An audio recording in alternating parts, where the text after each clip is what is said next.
menjadi orang yang mudah sebar-sebar, karena belum tentu itu berita benar. Kalau nggak ngerti, ayo belajar. Mulailah curiga jika sudah suruh-suruh. Sebarkanlah, hey, tunggu dulu. Periksalah kalimat, kok banyak tanda seru. Banyak huruf besar, mata gue jadi ngilu. Coba dicari beritanya dulu, mendingan begitu daripada keliru. Apa untungnya sebar kabar palsu, daripada nanti kamu yang malu. Cek dulu, daripada nanti kamu yang malu. Cek dulu, siapa tahu hoax. Yup. Hello,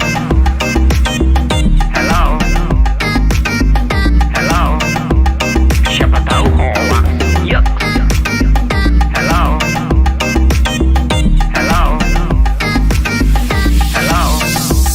siapa tahu hoax. Hoax itu konten yang negatif, tujuannya itu ya provokatif. Paling cocok buat orang yang sensitif. Kalau ke gue ya gak efektif, tapi semua suka yang positif. Misalnya video yang inspiratif, meme yang lucu, itu juga sih positif, kreatif, dan produktif. Coba dicari beritanya dulu, mendingan begitu daripada keliru. Apa untungnya sebar kabar palsu, daripada nanti kamu yang malu. Cek dulu, daripada nanti kamu yang malu. Cek dulu, siapa tahu hoax.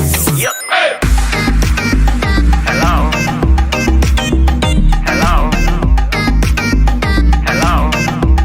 siapa tahu hoax. Yup.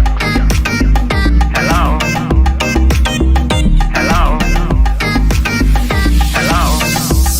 siapa tahu hoax.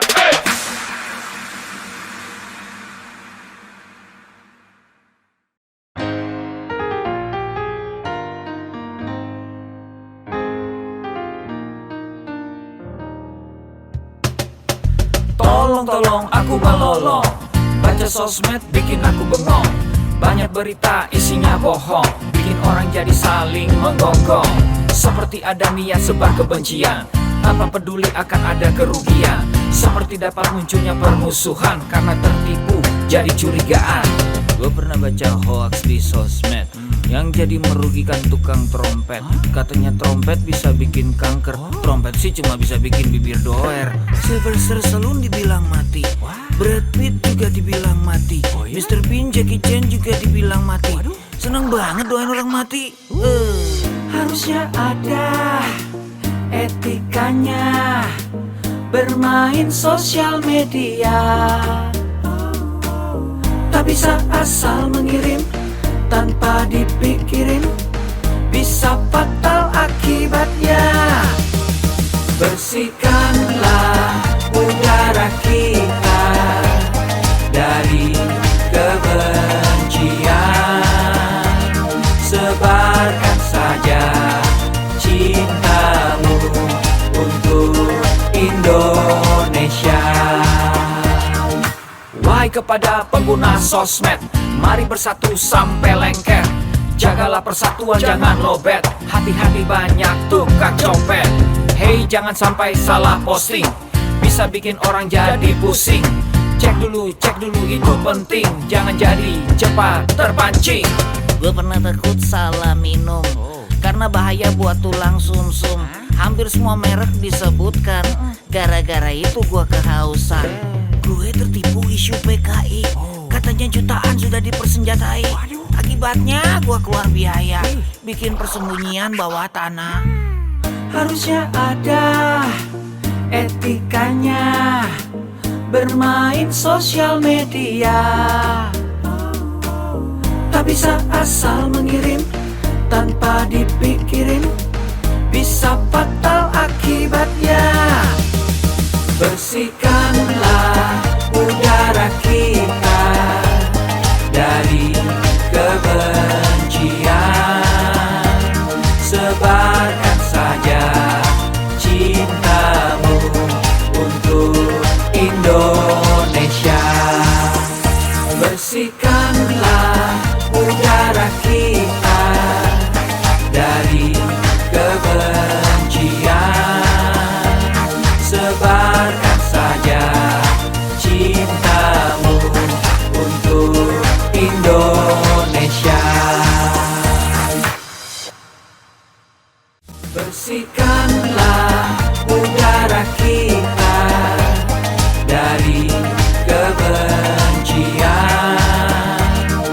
Tebarkan saja cintamu untuk Indonesia.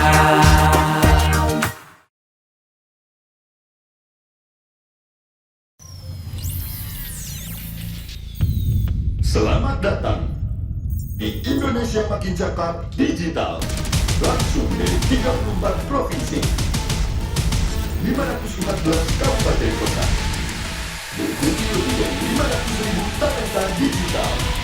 Inilah Indonesia Makin Cakap Digital.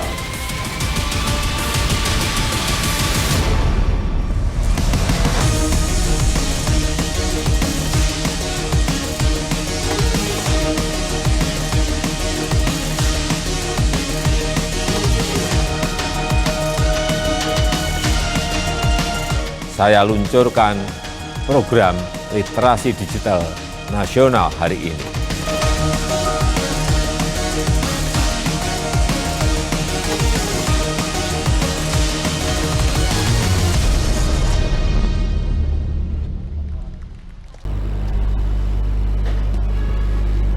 Assalamualaikum warahmatullahi wabarakatuh. Shalom, salam sejahtera untuk kita semua. Om Swastiastu, Namo Buddhaya, salam kebajikan. Selamat pagi untuk teman-teman di Tanah Bumbu. Apa kabar pian? Selamat bergabung bersama saya Ronald Andretti selaku moderator Anda hari ini dalam acara Gerakan Nasional Literasi Digital 2021 Indonesia Makin Cakap Digital. Sebelum kita memulai acara hari ini, perkenankan saya menceritakan sedikit latar belakang kenapa diadakan Gerakan Nasional Literasi Digital 2021. Teknologi informasi dan komunikasi di Indonesia semakin berkembang pesat. Hampir semua orang memiliki akses yang mudah terhadap internet dan berbagai informasi. Hal ini dibuktikan oleh angka penetrasi pengguna internet di Indonesia yang mencapai angka 73,3%. Dan persentase tersebut memperlihatkan bahwa 144.191.413 dari total 196.714.070 masyarakat Indonesia telah memiliki akses terhadap internet. Hal ini berdasarkan data dari APJII di tahun 2020. Dan pesatnya perkembangan teknologi informasi dan komunikasi tersebut membuat Indonesia dinyatakan sebagai pasar ekonomi digital terbesar di Asia Tenggara. Hal ini berdasarkan laporan dari Economist Google di tahun 2020 juga. Nah, berangkat dari fakta tersebut, Presiden Republik Indonesia Bapak Joko Widodo menetapkan percepatan transformasi digital untuk mencapai Digital Nation sebagai salah satu visi utama di dalam masa pemerintahannya yang kedua ini. Dan salah satu programnya adalah pembangunan sumber daya manusia talenta digital. Untuk mencapai visi ini, diperlukan adanya persiapan kebutuhan sumber daya manusia talenta digital dengan meningkatkan kualitas sumber daya manusia dalam aspek literasi digital. Nah, apa sih literasi digital ini? Menurut definisi dari UNESCO di tahun 2018, ini adalah merupakan kemampuan individu untuk mengakses, memahami, membuat, mengkomunikasikan, dan mengevaluasi teknologi digital. Sesuai dengan arahan visi Presiden di atas, Kementerian Komunikasi dan Informatika bersama mitra jejaring GNLD Siberkreasi telah menyusun sebuah peta jalan literasi digital dari tahun 2021 hingga tahun 2024 untuk meningkatkan partisipasi digital masyarakat, mendorong pengembangan ilmu pengetahuan masyarakat di bidang TIK dan digital, serta mendorong tingkat kecakapan transformasi digital dalam pemanfaatan teknologi baru. Di dalam peta jalan ini dirumuskan juga ada 4 kerangka dalam menyusun kurikulum literasi digital, yaitu digital skills, digital safety, digital ethics, dan juga digital culture. Selanjutnya ada 3 kerangka program literasi digital yang disusun untuk materi dan topik kurikulum yang nantinya akan diajarkan ke masyarakat, yaitu digital economy, digital society, dan digital government. Kerangka ini kemudian diturunkan menjadi program literasi digital nasional yang bertujuan untuk membuat masyarakat cakap dalam menggunakan teknologi dan media digital di tingkat dasar, madya, dan mahir, dan tidak melupakan juga kelas literasi digital untuk masyarakat inklusif. Oleh karena itu, Kementerian Komunikasi dan Informatika, khususnya Direktorat Pemberdayaan Informatika, Direktorat Jenderal Aplikasi Informatika akan melaksanakan kegiatan literasi digital untuk peningkatan kemampuan dan pemahaman masyarakat dalam penggunaan teknologi informasi dan komunikasi atau TIK dan internet yang benar. Melalui implementasi program literasi digital nasional di 34 provinsi, 514 kabupaten atau kota, dan melibatkan 110 mitra strategi siberkreasi dan juga stakeholders terkait lainnya. Luar biasa ya, serentak di seluruh Indonesia untuk acara hari ini. Dan tentu saja sebelum kita memulai acara, ada beberapa tata tertib yang harus diikuti oleh seluruh peserta webinar kita. Yang pertama adalah diminta untuk tetap mematuhi dan mengikuti protokol kesehatan yang berlaku dimanapun Anda berada. Kemudian juga selama acara berlangsung, mohon untuk mic tetap dimatikan, namun kamera harus terus dinyalakan. Dan kemudian juga tidak diperkenankan untuk peserta mencoret-coret layar dan tidak diperkenankan untuk peserta menyela pada saat narasumber berbicara. Dan juga masing-masing peserta nanti wajib mengerjakan pretest dan juga post-test, di mana nanti peserta akan mendapatkan e-certificate setelah mengisi post-test melalui link yang dikirimkan oleh tim panitia di kolom chat. Dan juga aplikasi Siberkreasi dapat Anda download di App Store dan juga di Google Play.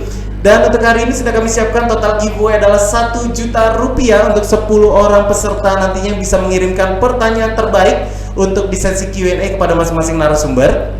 Ataupun untuk Anda yang screen capture kegiatan kita hari ini dan Anda posting di Instagram dengan mention @siberkreasi, @litdik.kalimantan. Jangan lupa dikasih hashtag ya, hashtag siberkreasi, hashtag makin cakap digital, dan juga hashtag litdikal1535.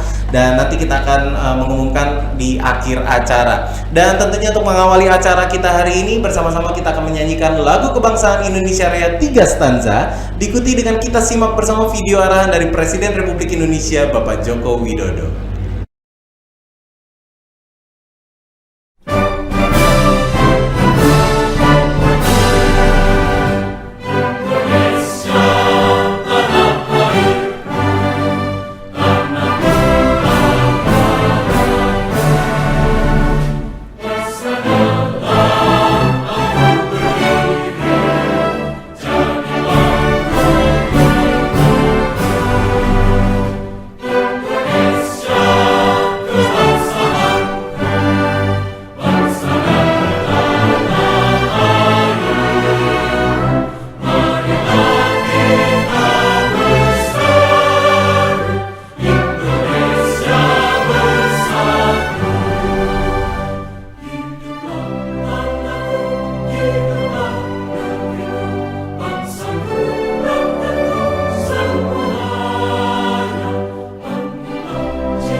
Bismillahirrahmanirrahim. Assalamualaikum warahmatullahi wabarakatuh. Salam sejahtera bagi kita semuanya. Shalom, Om Swastiastu, Namo Buddhaya, salam kebajikan. Yang saya hormati para Menteri Kabinet Indonesia Maju, para Gubernur, Bupati, dan Wali Kota di seluruh tanah air Indonesia, hadirin dan undangan yang berbahagia. Pandemi membuka kesempatan luas bagi kita untuk melakukan transformasi digital secara besar-besaran. Pembangunan infrastruktur digital terus kita percepat. Ekonomi digital, terutama untuk UMKM, terus diperbanyak dan terus ditingkatkan. Pemerintahan digital juga terus diperkuat dan masyarakat disiapkan agar lebih cakap digital. Insya Allah pada akhir tahun 2022, 12.548 desa kelurahan akan terjangkau sinyal 4G. Percepatan 10 tahun lebih maju dari rencana sebelumnya yang selesai pada tahun 2032. Infrastruktur digital tidak berdiri sendiri. Jadi saat jaringan internetnya telah tersedia, harus diikuti kesiapan pengguna internetnya agar manfaat positif internet dapat dioptimalkan untuk membuat masyarakat semakin cerdas dan produktif. Sebaliknya, efek negatifnya harus dapat terus ditekan, terus diminimalkan. Bapak Ibu yang saya hormati, tantangan di ruang digital semakin besar, sangat besar. Konten-konten negatif terus bermunculan. Kejahatan di ruang digital terus meningkat. Hoax, penipuan daring, perjudian, eksploitasi seksual pada anak, perundungan siber, ujaran kebencian, radikalisme berbasis digital perlu terus diwaspadai karena mengancam persatuan dan kesatuan bangsa. Kewajiban kita bersama untuk terus meminimalkan konten negatif, membanjiri ruang digital dengan konten-konten positif, banjiri terus, isi terus dengan konten-konten positif. Kita harus tingkatkan kecakapan digital masyarakat agar mampu menciptakan lebih banyak konten-konten kreatif yang mendidik, yang menyejukkan, yang menyerukan perdamaian. Internet harus mampu meningkatkan produktivitas masyarakat, membuat UMKM naik kelas, perbanyak UMKM onboarding ke platform e-commerce, sehingga internet bisa memberi nilai tambah ekonomi bagi seluruh lapisan masyarakat. Hadirin sekalian, literasi digital adalah kerja besar. Pemerintah tidak bisa bekerja sendirian. Perlu mendapatkan dukungan seluruh komponen bangsa agar semakin banyak masyarakat yang melek digital. Saya memberikan apresiasi kepada 110 lembaga dan berbagai komunitas yang terlibat dalam program literasi digital nasional ini. Saya harap gerakan ini menggelinding dan terus membesar, bisa mendorong berbagai inisiatif di tempat lain, melakukan kerja-kerja konkret di tengah masyarakat, agar makin cakap memanfaatkan internet untuk kegiatan edukatif dan produktif.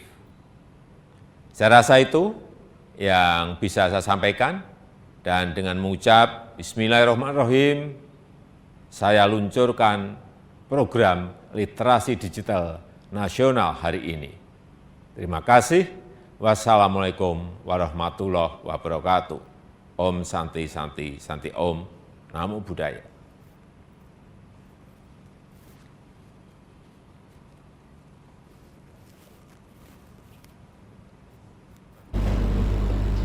Terima kasih Pak Joko Widodo untuk arahannya, dan kini kita akan simak bersama keynote speech yang akan disampaikan oleh Direktur Jenderal Aplikasi Informatika Bapak Samuel Abrijani Panggerapan BSC, diikuti dengan keynote speech dari Bupati Tanah Bumbu untuk Bapak Dr. Haji M. Zairullah Azhar MSc. Pastikan kita selalu menerapkan protokol kesehatan dengan menggunakan masker, menjaga jarak, dan selalu cuci tangan. Assalamualaikum warahmatullahi wabarakatuh. Salam sejahtera bagi kita semua. Om Swastiastu, Namo Buddhaya, salam kebajikan.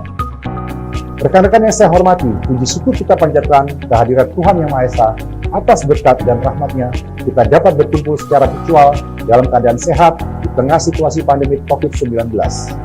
Semoga kita semua senantiasa dilimpahi dengan kesehatan dan damai sejahtera dalam upaya kita melawan pandemi COVID-19.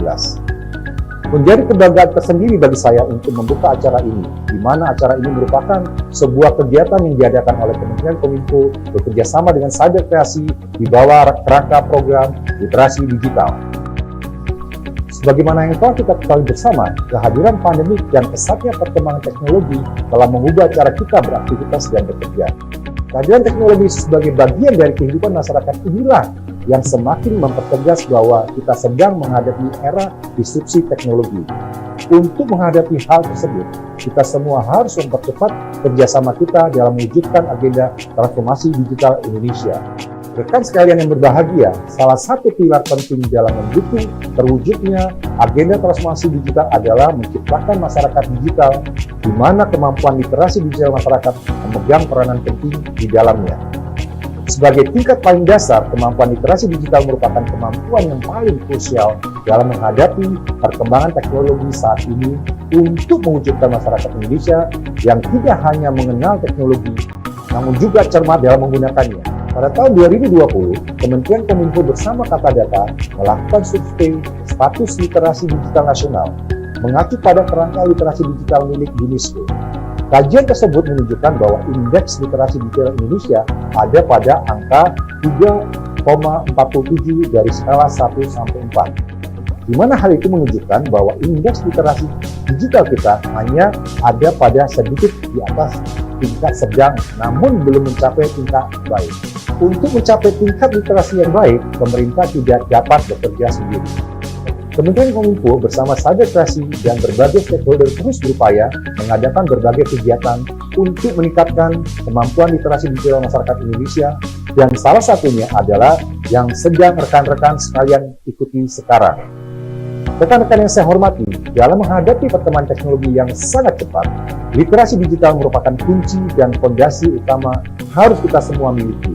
Pemerintah dalam hal ini, Kementerian Kominfo, bersama dengan Cyber Kreasi berkomitmen akan terus melakukan upaya meningkatkan literasi digital masyarakat lewat berbagai macam inisiatif kegiatan. Adanya berbagai inisiatif kegiatan literasi digital diharapkan dapat memfasilitasi dan semakin mendorong terwujudnya masyarakat digital Indonesia.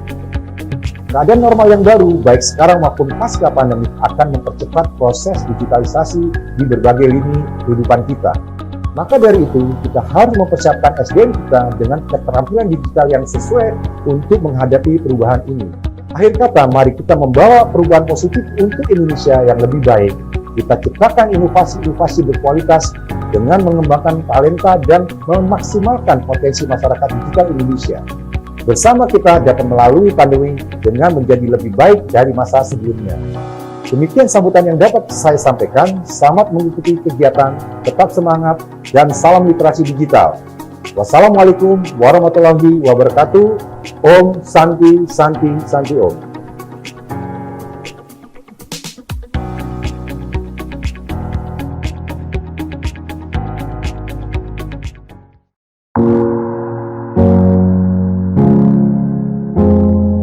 Bismillahirrahmanirrahim. Assalamualaikum warahmatullahi wabarakatuh.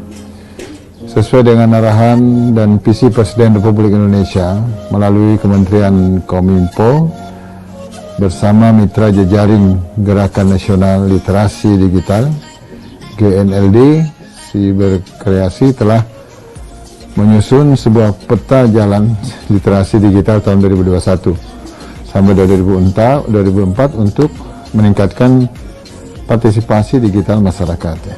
Nah, untuk itu saya Bupati Tanah Bumbu Dr. Zailul Asyar mengajak semua kita, mari kita dukung dan ikuti acara ini dan ikuti webinar literasi digital Kabupaten Tanah Bumbu digital, Tanah Bumbu menuju Serambi Madinah. Assalamualaikum warahmatullahi wabarakatuh.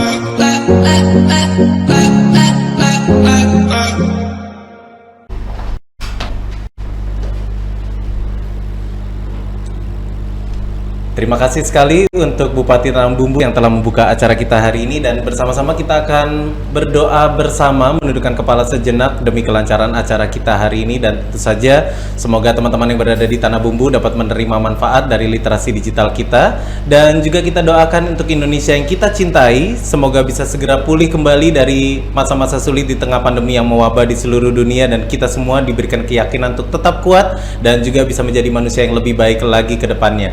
Berdoa menurut agama dan kepercayaan masing-masing, berdoa kami persilahkan.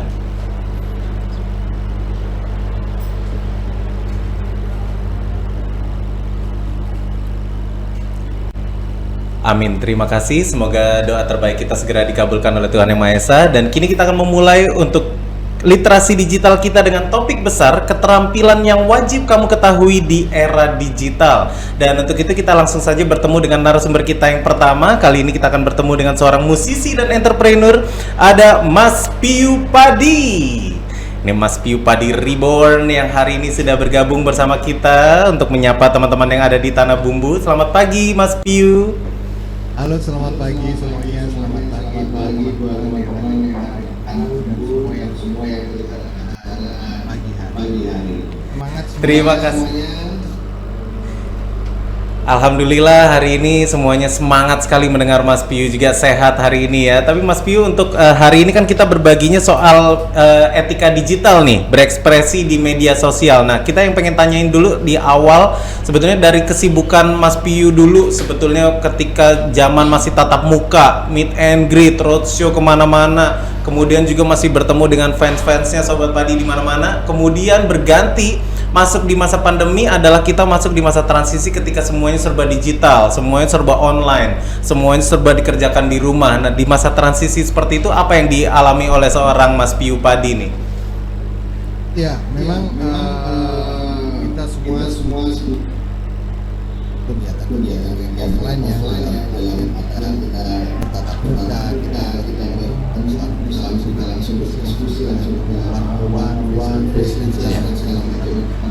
Semenjak Maret atas sini dan sampai akhirnya kita sendiri pun mulai membiasakan bahwa bertemu atau tatap muka itu sudah menjadi proses sangat sekali. Oleh karena itu kita tidak boleh berpikir hati, kita langsung merasa bahwa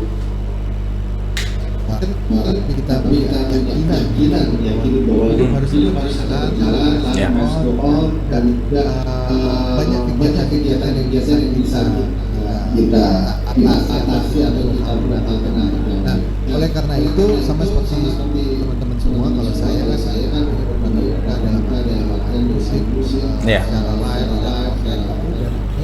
mulai membiasakan live secara virtual. Awalnya memang biasa, waktu itu saya tinggal di Surabaya,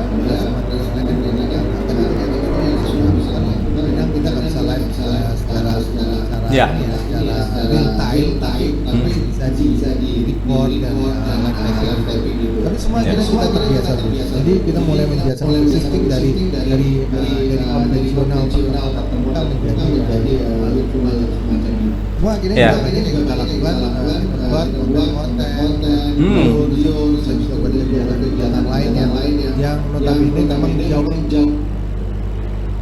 secara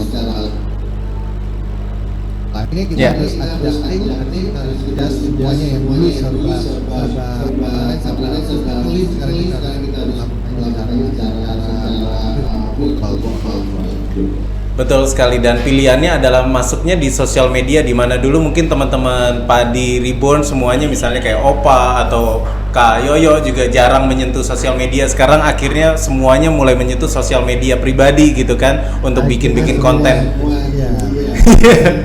sampai akhirnya Kak Piu sendiri juga akhirnya mulai merambah di dunia entrepreneurnya, bikin Kopinya Piu juga untuk masuk ke sosial media dan berpromo juga di sosial media gitu kan. Nah, untuk sosial media sendiri, bagaimana membedakan untuk akun seorang Piu Padi Reborn dan juga akun untuk bisnisnya? Apakah mulai dibedakan?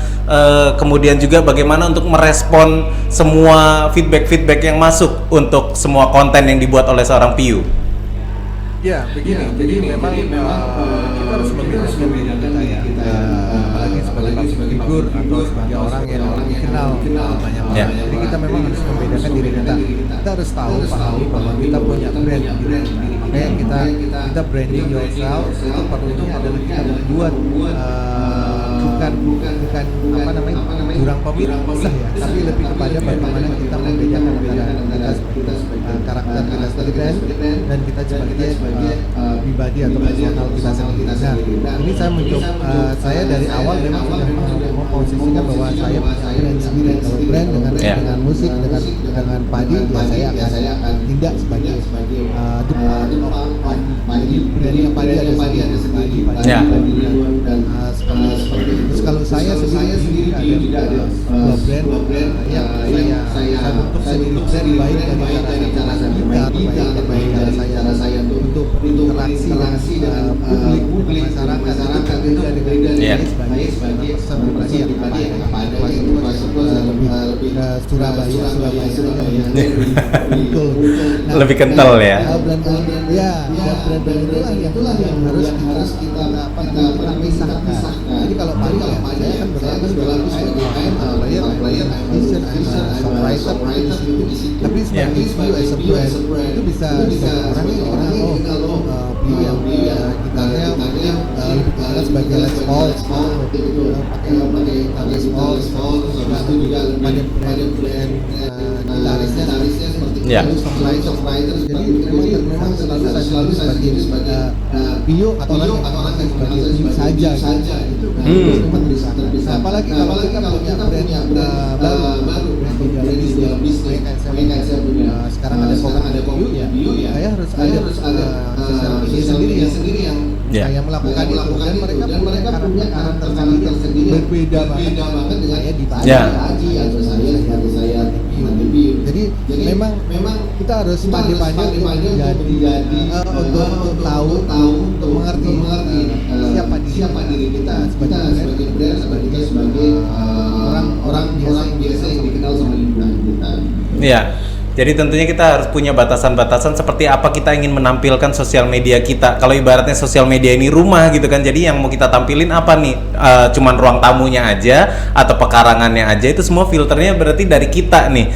Nah sekarang kalau misalnya kita ngelihat dari sosial media Mas Piu sebetulnya sudah ke arrange organisirnya udah bagus banget. Nah tapi ketika Mas Piu sekarang misalnya sedang posting untuk kegiatan-kegiatan yang positif, misalnya kemarin kayak ketemu reunian sama teman-teman udah sekian lama nggak ketemu untuk jamming bareng dan sekarang bisa ketemu lagi, tapi di antara sekian banyak respon yang positif ada satu nih nyempil tung, ada yang komennya tetap aja julid, kok nggak prokes sih kumpul-kumpul begitu. Nah misalnya seperti itu, pernah nggak ngalamin kayak gitu nih Mas Piu? Iya pernah banget. Dunia sosial ini kan kelas ya, tidak ada batas. Kalau dulu bahasanya kan surf kan. Kalau dulu kita surf itu bahasa tahun berapa ya? 90. Orang bisa kemana saja, tiba-tiba masuk ke saya sebagai Padi dan saya sebagai lalu sebagai Ronald atau saya sebagai ada yang bisa muncul. Kadang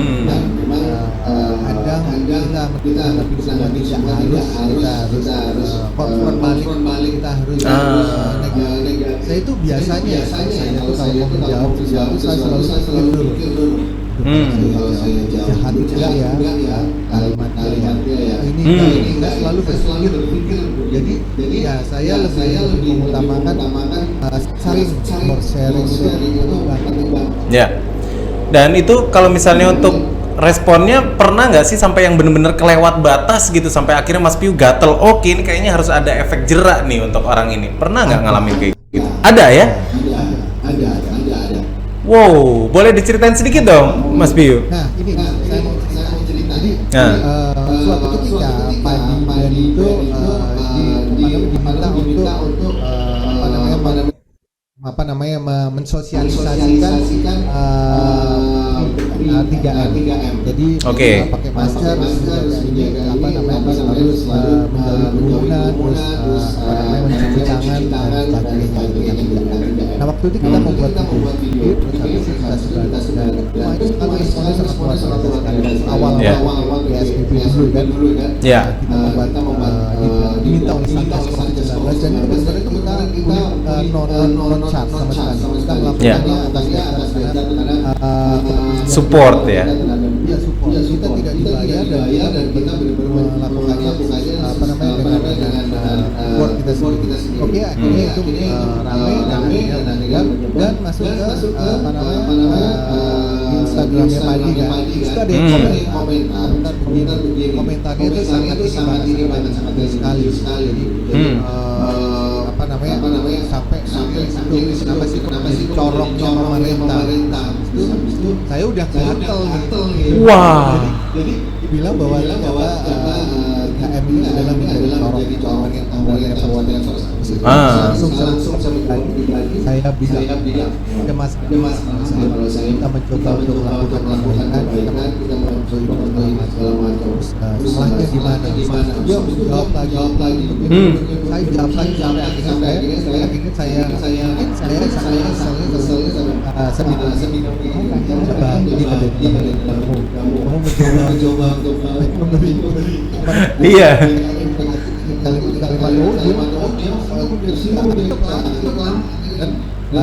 saya sampai di Dapli sama Mas santai Mas, udah nggak apa-apa, ini aku harus kasih pengajaran sampai akhirnya terus kamu Benar. orang yang bahagia kita loh sampai ke ranah itu pokoknya itu kadang sih saya bilang saya harus kasih sejarah ini ke orang Ya. akhirnya Iya. orang-orang komen juga mereka akhirnya menyerang dia juga Iya. mereka yang berantem sendiri ya. Iya. Lagi saja sampai melihat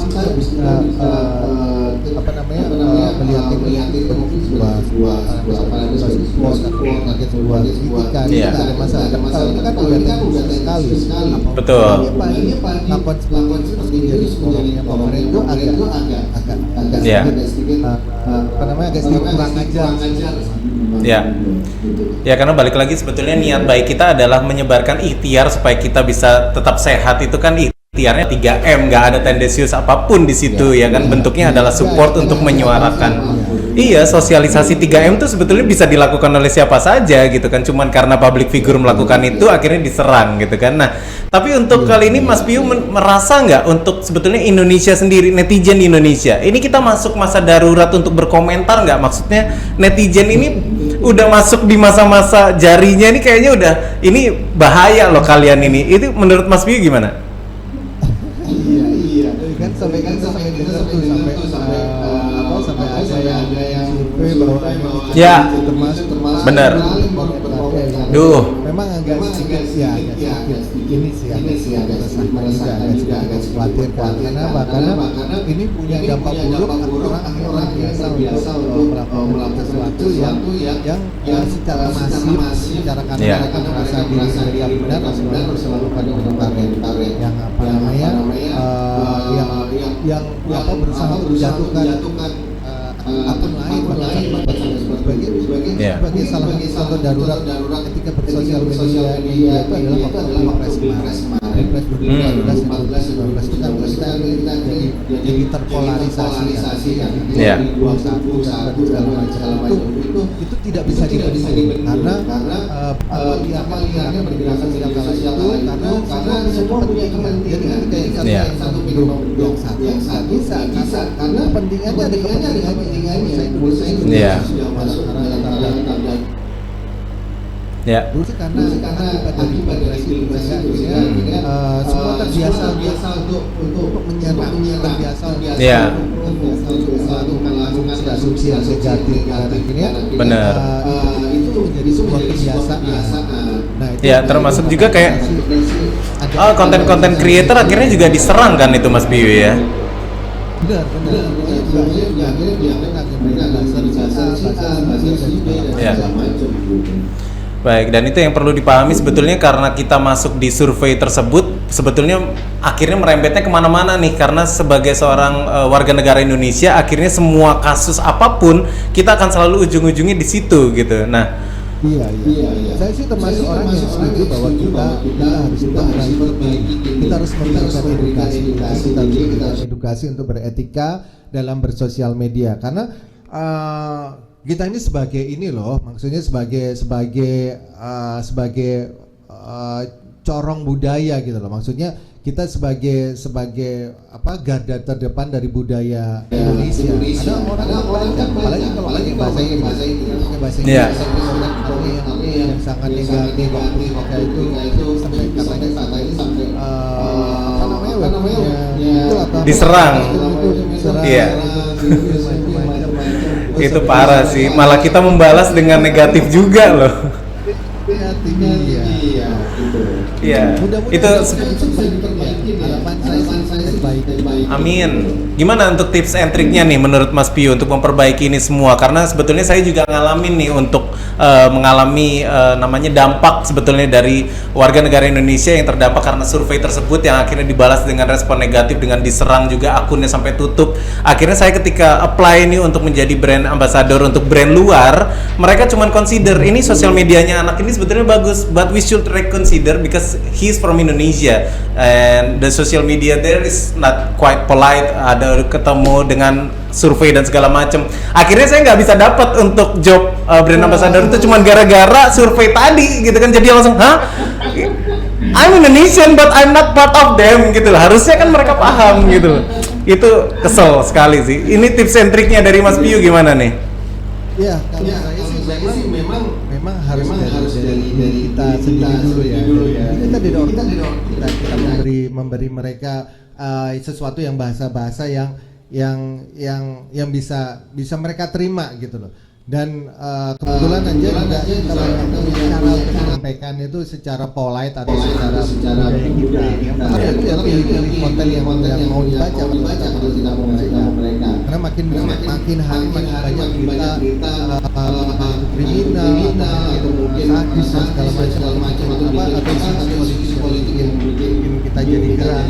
Selalu juga follow hanya teman dekat yang terpercaya supaya kita tidak terlibat hal seperti itu. Selalu bersedia menyebarkan mereka, taring sebelum sharing, terus klik tamukan yang kira-kira sekarang pop up segala macam konten yang bijak dan bermanfaat. Selalu juga membatasi penggunaan media sosial mungkin yang bisa kita sampaikan kepada teman-teman. Betul sekali, luar biasa tips and triknya, dan nanti kita akan ketemu di sesi Q&A nih kayaknya bareng Mas Piu, karena kita akan mencoba menjawab pertanyaan dari teman-teman supaya bisa lebih tahu lagi nih batasan berekspresi di sosial media seperti apa ya. Nanti kalau misalnya kita pengen lebih panjang ini karena keterbatasan waktu nih Mas, kalau misalnya nggak 20 menit itu bisa podcastan aja nih mendingan ya. Untuk bahas ini bisa panjang sebetulnya.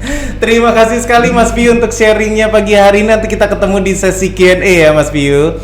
Luar biasa sekali tadi sharingnya bareng Mas Piu ya. Emang kalau misalnya dipikir-pikir kita sebetulnya mulai masuk nih ke masa-masa darurat untuk netiquette kita untuk bisa diperbaiki menjadi lebih baik lagi sebetulnya. Dan tips and trick dari Mas Piu tadi semoga bisa membantu juga. Dan kali ini kita juga akan belajar nih, kalau tadi kita sudah memperbaiki etika digital kita, bagaimana sekarang kita meningkatkan digital skills kita.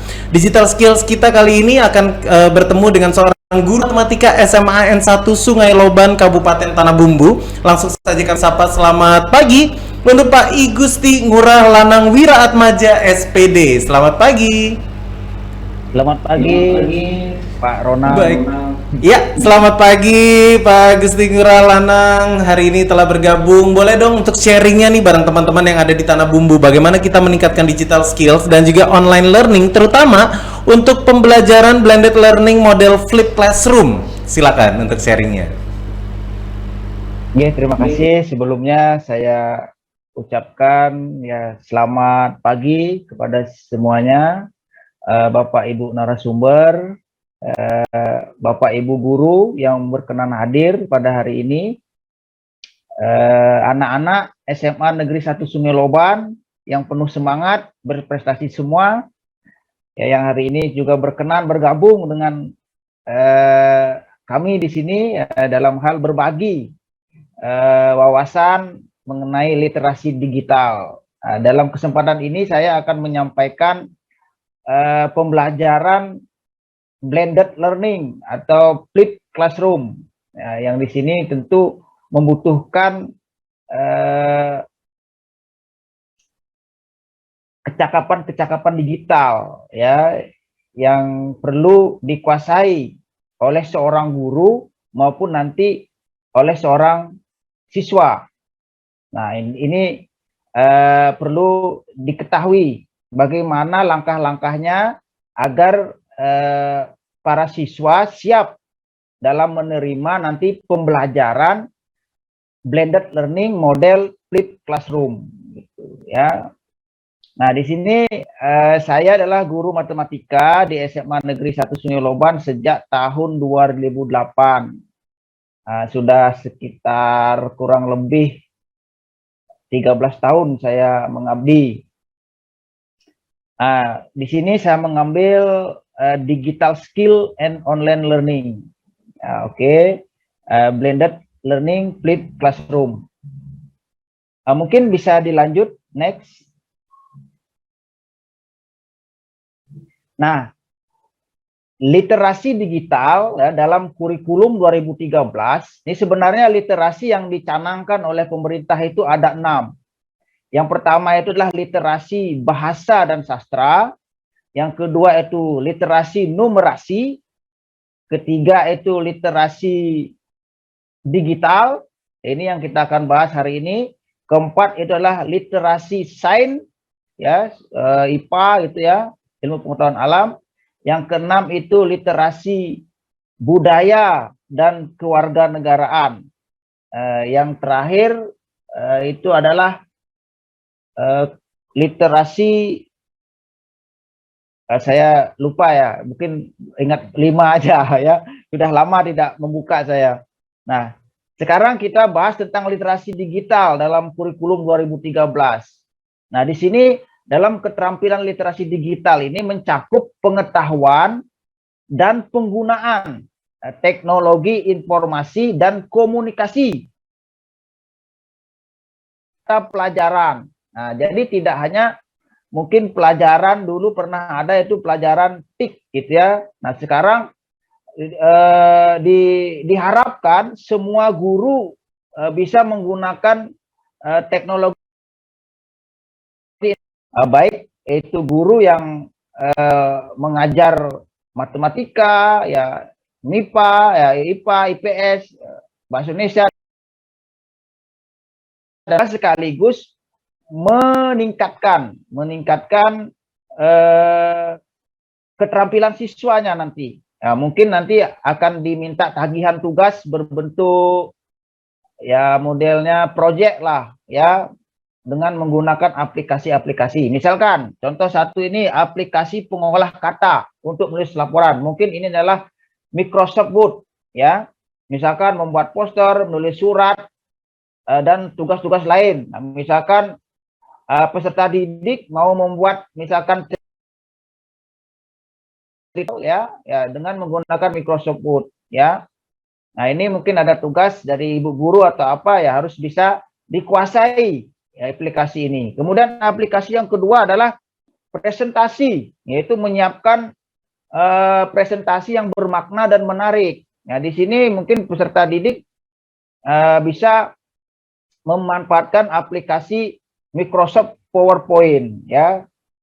Nah, mungkin nanti ada tugas dari ibu bapak guru semacam tagihan sejenis proyek gitu ya, project based learning ya, membuat presentasi hasil kerja kalian gitu ya. Nah, yang kemudian yang ketiga ini ada aplikasi spreadsheet ya, ini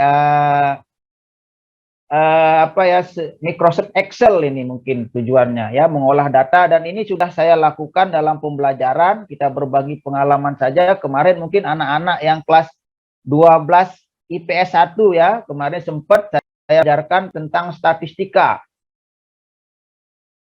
frekuensi ya dengan menggunakan Microsoft Excel kemarin ya. Mungkin anak-anak kelas 12 IPS 1 ada sebagian itu 12 orang sempat saya mengajarkan seperti itu. Jadi dalam pembelajaran kurikulum 2013, guru diharapkan mengintegrasikan teknologi informasi komunikasi ini dalam pembelajaran.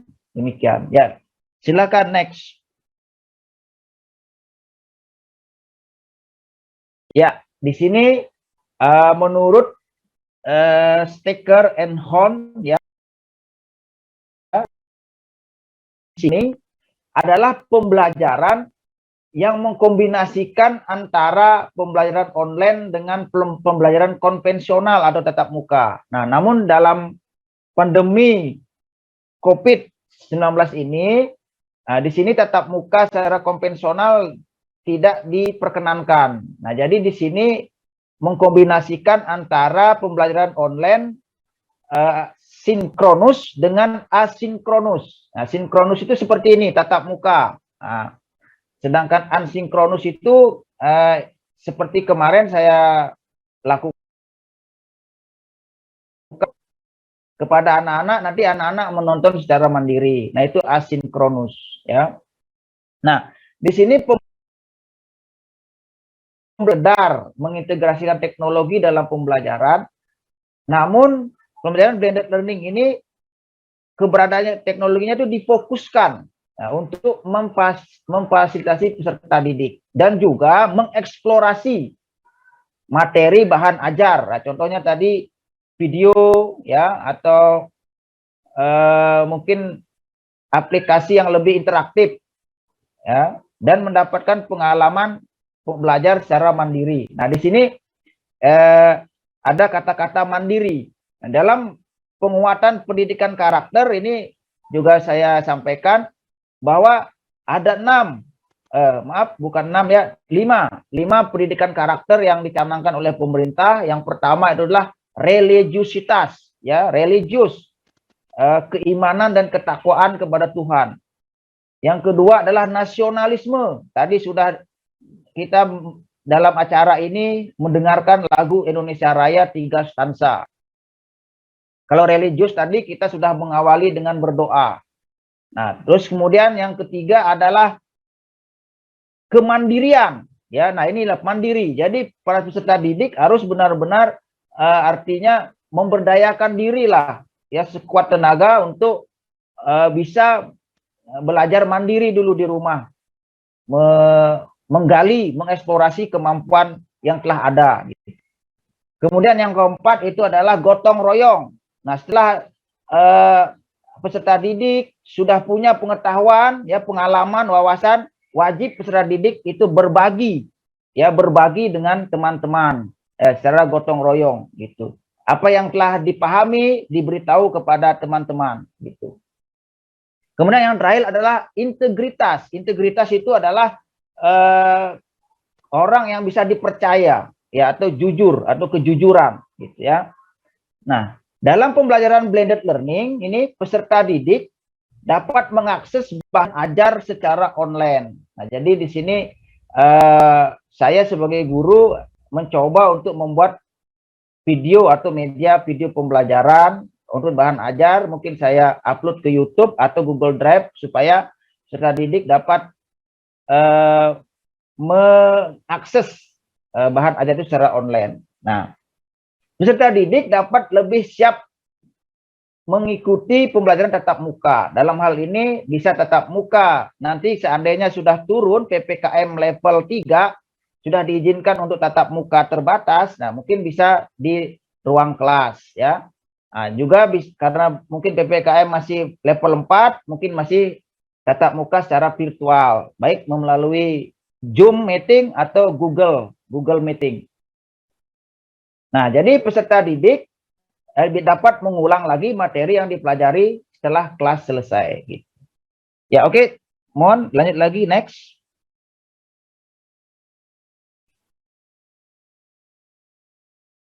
Nah, biasanya ya dalam pembelajaran ya dalam apa ya terdahulu yang pernah kita laksanakan itu adalah itu biasanya pembelajaran yang dilakukan di kelas dulu gitu. Kemudian setelah pembelajaran selesai baru peserta didik itu diberi tugas. Nah, gitu. Kalau itu yang biasanya terjadi. Nah, tapi ini kita punya yang namanya model pembelajaran flipped. Flip gitu ya. Bacaannya tulisannya flipped. Bacanya flip classroom ya. Itu sekarang membalik siklusnya. Ya, yang awalnya itu mengajar dulu ya, memberi pelajaran lalu memberi tugas, sekarang dibalik, yaitu peserta didik itu diberi dulu tugas, menonton video, setelah itu bukan pembelajaran. Nah, jadi di sini peserta pelajaran itu sudah melakukan diskusi, ya, tanya jawab tentang apa yang telah dipelajari. Nah, ini sudah saya laksanakan, ini pengalaman saya pribadi, ya mungkin anak-anak kelas 12 IPS 1 itu saya merasakan. Oke, next. Nah, apa saja yang harus dipersiapkan oleh peserta didik ya dalam mengikuti pembelajaran flip classroom ini ya, blended learning ini ya. Yang pertama adalah menyiapkan smartphone ya. Ya, mungkin ini smartphone yang standar yang bisa mengakses ya semua aplikasi-aplikasi. Ya, mungkin di Play Store apa ya, banyak itu aplikasinya. Yang kedua, lanjut next.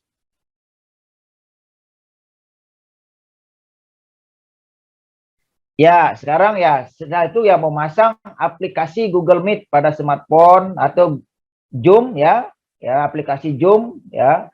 Tidak hanya Google Meet, karena kami guru ini jadi biasa memakai Google Meet. Nah, kemudian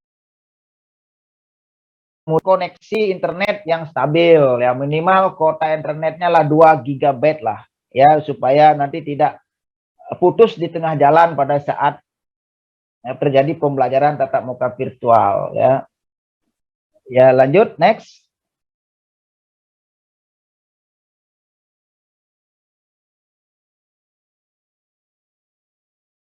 Ya, yang keempat adalah menyiapkan alat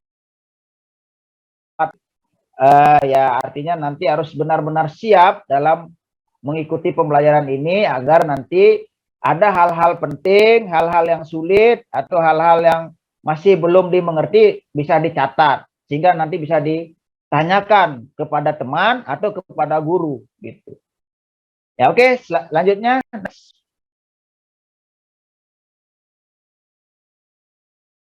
Nah, terus apa yang dipersiapkan oleh guru? Nah, guru yang mempersiapkan yang pertama adalah menyusun perangkat rencana pelaksanaan pembelajaran. Ini RPP ya. Nah, ini kalau ini sudah saya susun ya, pengalaman saya.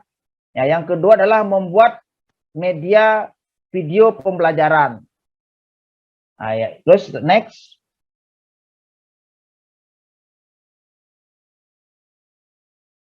Mengunggah ya tadi video pembelajaran yang telah diunggah tadi ya di mohon maaf, video yang telah dibuat tadi ya diunggah ke YouTube ya, channel YouTube pribadi guru tersebut ya. Kemudian yang keempat, lanjut next. Ya, yang keempat adalah membuat kuis ya melalui Google Form ya. Google Form ini asing lagi bagi guru karena melalui Google Form ini bisa membuat daftar hadir, juga membuat soal gitu, tes ya untuk anak-anak gitu. Ya, next. Ya, membuat bahan presentasi. Nah, seperti yang saya lakukan ini, guru harus cakap juga membuat presentasi PowerPoint. Ya, lanjut next. Ya, terakhir adalah membuat link Padlet. Ya, ini Padlet inilah aplikasi yang nanti di Google. Ya, tatap muka virtual. Kenapa perlu Padlet? Karena untuk mengetahui hasil kerja siswa pada saat latihan soal.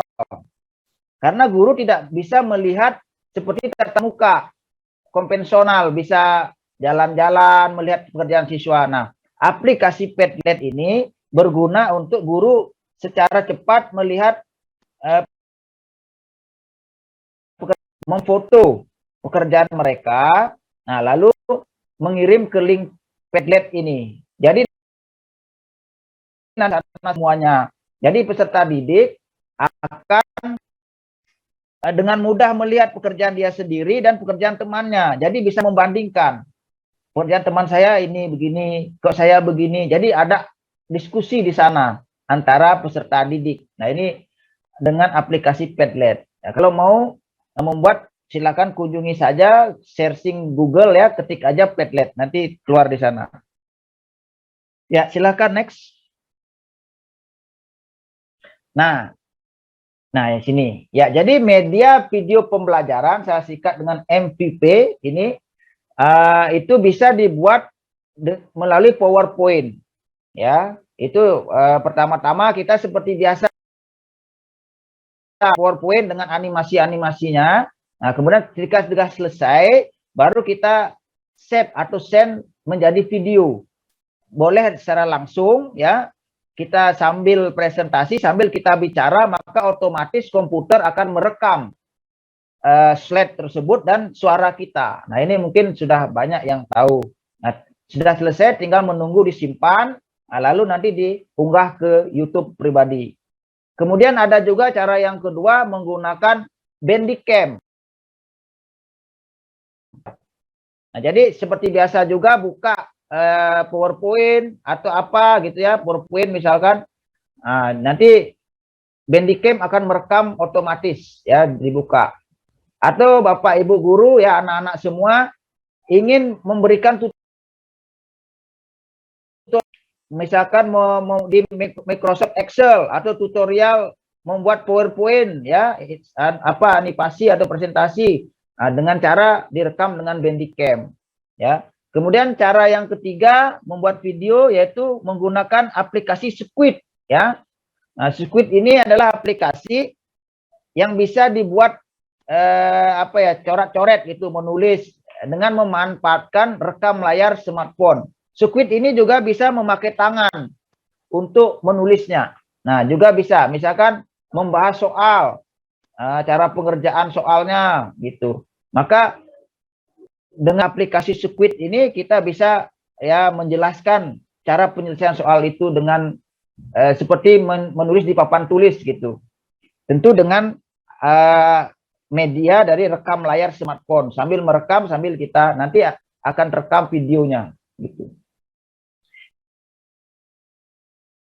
Media interaktif itu seperti storyline gitu ya. Nah, itu sudah saya coba membuat kemarin ya, nanti ada kuis gitu. Nah, inilah beberapa cara membuat video ya yang saya pernah laksanakan, pengalaman saya pribadi gitu. Nah, silakan next. Nah, ini saya ada juga video pembelajaran tatap muka virtual, itu di share mungkin terlalu lama gitu ya, atau itu juga ada tatap muka terbatas di ruang kelas, kemarin ada sempat. Nah, itu saya ada 2 video, kalau mau melihat silahkan nanti kunjungi channel YouTube saya, bisa juga ya. Mungkin ya, next ya, mungkin itu saja ya penyampaian dari saya tentang metode pembelajaran blended learning dengan model flip classroom Siap-siap Pak. dengan semua apa dilaksanakan. Oke, terima kasih. Saya kembalikan ke Bapak Ronald. Baik, terima kasih sekali untuk sharingnya hari ini Pak Gusti Ngurelana. Tentu saja nanti kita akan ketemu di sesi Q&A untuk menjawab pertanyaan dari teman-teman peserta ya yang sudah mengikuti sharing dari Pak Gusti Ngurelana tadi. Dan tentu saja kami ingatkan untuk teman-teman, tadi setelah kita belajar banyak untuk beretika di dunia digital, kemudian juga kita meningkatkan digital skills kita. Kali ini kita akan bertemu dengan key opinion leader kita yang akan membahas soal keamanan digital juga nih. Kali ini kita akan bertemu dengan seorang supermom dan juga influencer, ada Kak Abigail Shannon. Selamat pagi. Selamat pagi semua. Selamat pagi Kak Abigail Shannon. Untuk hari ini boleh dong sharingnya bareng teman-teman yang ada di Tanah Bumbu nih, bagaimana peran orang tua dalam memberikan ajaran tentang keamanan internet untuk anak. Kami persilakan. Oke semuanya, selamat pagi. Aku izin share screen ya. Silakan.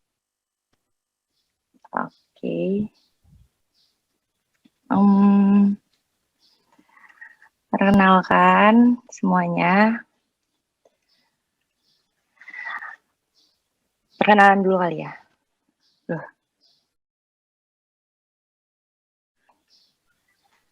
Tunggu ya. Sorry. Mau bawain tentang peran orang tua dalam memberikan ajaran tentang keamanan internet untuk anak. Kita perkenalan singkat aja. Nama saya Abigail Shannon. Jadi saya masih sebagai mahasiswa aktif di Universitas Pancasila, ngambil jurusan ilmu komunikasi. Terus saya juga jadi brand ambassador Memuung, itu buat ASI booster gitu, buat ibu menyusui. Terus sambil bekerja juga jadi markom di Numinus Cafe and Bar Jakarta. Kita masuk ke intinya. Peran orang tua. Peran orang tua tuh apa sih gitu? Peran orang tua ini menurut saya ya, peran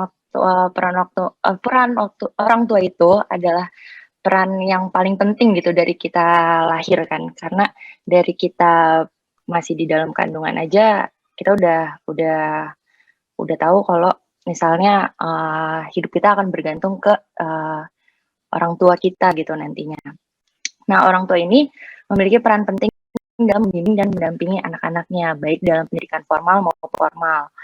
Peran orang tua itu sendiri nanti itu bakalan berpengaruh seiring bertumbuhnya seorang anak gitu. Kayak kan ada golden age anak itu di usia 0 sampai 6 tahun. Nah, itu peran orang tua sangat penting buat perkembangan anak. Aku sajiin ada gambar ilustrasi. Ini di sini peran orang tua tuh penting banget buat ngasuh anak-anak, buat mendidik, melindungi, buat kan ya orang tuanya jadi pengadem gitu. Buat anak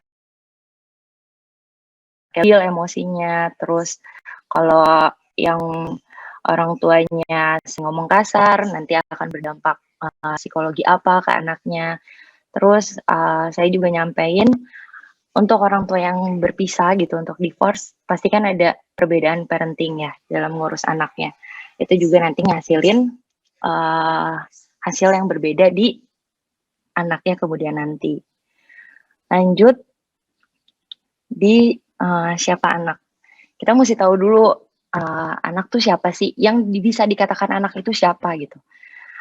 Pertama itu ada menurut WHO. WHO ini bilang kalau anak itu seseorang bisa dikatakan anak dihitung sejak seseorang di dalam kandungan sampai. Jadi makanya kadang kalau misalnya ada tontonan film yang bimbingan orang tua berarti di bawah 19 tahun. Lalu ada juga menurut Undang-Undang Republik Indonesia tahun 2003 nomor 2003 tahun 2002. Itu dikatakan seorang anak adalah yang belum berusia 18 tahun termasuk anak yang masih dalam kandungan. Oke, lanjut. Sementara sih internet itu interconnected network, adalah sebuah sistem komunikasi global yang menghubungkan di seluruh dunia. Maka nggak sih kayak temenan sama ini, dia temenan juga sama ini, dunia sempit ya. Itu karena berkembangnya suatu jaringan yaitu internet. Kayak misalnya anak-anak remaja, dia temenan di satu pulau, bisa temenan pulau lain, terus mungkin kenal sama sanak keluarganya di pulau di luar jangkauannya sekarang karena dari si jaringan itu, gitu. Terus di internet ada apa aja ya? Di internet tuh emang tempat yang bisa dibilang zona nyaman gitu nggak sih buat kita semua. Kita bisa belanja, bisa belajar, bisa bermain game, bisa berbincang dengan teman. Nggak harus effort jauh-jauh gitu nyamperin orang, naik pesawat, ribet naik bus, itu berbincang. Terus tapi yang perlu kita tahu, di internet ini ada predator online. Predator atau pengganggu online. Itu apa? Mereka ini pengganggu online. Pengganggu online ini mereka mencuri identitas melalui bisa dari m-banking, bisa dari identitas yang kalian media gitu. Makanya di sini kita perlu berhati-hati gitu. Terus peran orang tua itu perlu mengedukasi anak tentang bahaya-bahaya dalam internet. Kayak orang tua harus mendampingi penggunaan internet gitu dengan tujuan baik gitu. Pertama, memahami bahaya dalam internet. Ada phishing. Phishing itu apa? Phishing itu jenis penipuan untuk menipu Anda agar mengungkapkan informasi pribadi kita. Gitu. Informasi pribadi kita ini, phishing ini biasanya terkait dengan email, pesan instan, email, situs web yang dirancang menyerupai dari sebuah perusahaan yang sah. Yang kedua, pembajakan mengacu pada berbagai materi berhak cipta secara ilegal. Hal ini TV dan perangkat lunak gitu. Sering banget ya, kayak dulu tuh kita gampang banget nonton film dari website tertentu, itu termasuk pembajakan. Sama ini juga perangkat lunak ya, misalnya kita beli kan banyak sekarang diperjualbelikan. Stalking, cyber stalking itu apa sih Kak? Segala jenis pelecehan atau perilaku mengancam yang terjadi dalam jaringan. Dalam jaringan hal ini biasanya melalui pesan instan, pesan teks, email juga, jejaring digital.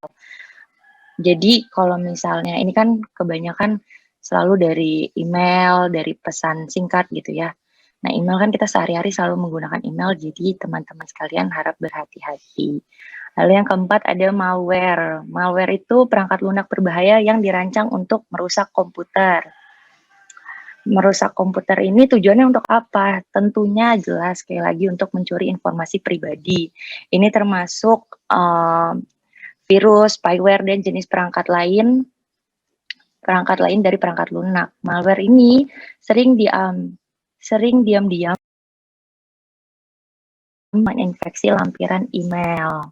Jadi, lalu ada kecabulan.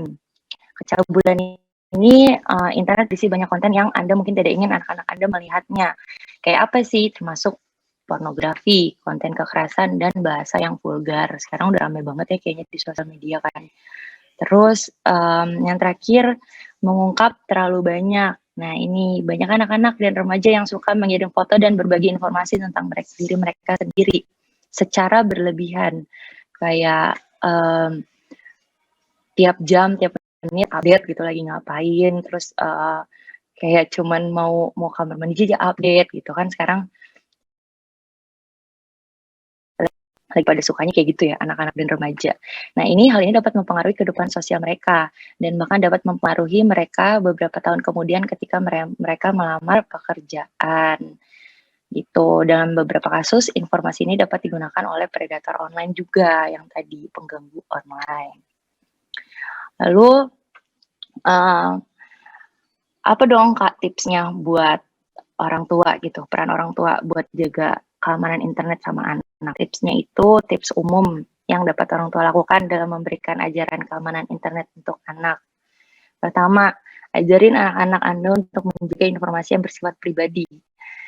Yang bersifat pribadi itu kayak nomor handphone kalian, terus alamat rumah, terus bisa juga kartu kredit gitu. Kalau misalnya buat orang tua juga, terus nomor telepon itu hati-hati. Karena kenapa? Karena kalau misalnya penjahat mendapatkan akses ke informasi ini, mereka dapat menggunakannya untuk merugikan. Terus untuk melindungi komputer Anda dapat menginstal perangkat lunak antivirus gitu. Kalau biasanya ini sebenarnya buat biasanya terus kan bisa tuh ya, banyak buat download perangkat lunak gitu. Terus gunakan mesin pencari ramah anak. Itu banyak sih sekarang juga udah banyak contohnya ya. Sama gunakan kontrol orang tua. Kan Anda untuk menambahkan kontrol orang tua untuk akun pengguna. Ini termasuk, jadi kita bisa batasin waktu anak buat penggunaan internet sehari berapa jam, pembatasan situs, apa-apa aja yang nggak boleh dibuka, apa-apa aja yang boleh dibuka, dan pengendalian aplikasi yang dapat dibuka. Itu tadi yang aku sampaikan. Sekian materi dari Abigail Shannon. Terima kasih buat teman-teman yang sudah menyimak mentor dan narasumber. Baik, terima kasih sekali sharingnya Mom untuk menjaga keamanan internet untuk anak. Nanti kita akan ketemu di sesi Q&A ya untuk menjawab pertanyaan dari teman-teman peserta yang lain. Terima kasih, dan tentunya kita kali ini beralih untuk belajar juga atau berbagi tentang kebudayaan digital. Kali ini kita akan bertemu dengan seorang ex-news presenter, reporter, seorang dosen juga, yang kali ini saya selalu setiap kali bertemu dengan beliau ini iri dengan suaranya yang sangat renyah, crispy, dan enak sekali. Langsung saja kita sapa. Selamat pagi untuk Kak Dian Fitri Nugraha MSI. Selamat pagi Kak Dian. Nah, selamat pagi Karona. Nah, aduh suaranya luar biasa sekali. Baik, silakan berbagi dong bersama teman-teman yang ada di Tanah Bumbu. Bagaimana kita bisa belajar juga untuk budaya berdigital kita, terutama untuk pendidikan. Masalah dan juga tantangannya apa aja, silakan. Oke, sip. Thank you Kak Ronald. Izin untuk menyampaikan materi para narasumber yang sudah hadir, Pak Lana, kemudian tadi ada Mas Iyu, ada Kak Shannon ya, yang juga udah memaparkan materi tadi. Oke, selamat pagi untuk teman-teman yang udah hadir di acara webinar kita hari ini. Hari ini saya budaya digital. Nah, hari ini saya bakal ngomongin soal pendidikan ya, dunia pendidikan terutama di perguruan tinggi sih. Kalau tadi Pak Lana udah cerita banyak, panjang lebar terkait dengan sampai hal yang spesifik dan juga mendetail ya terkait dengan pendidikan terkait dengan literasi digital hal ini atau penggunaan digital. Sebelumnya tadi saya udah diperkenalkan sih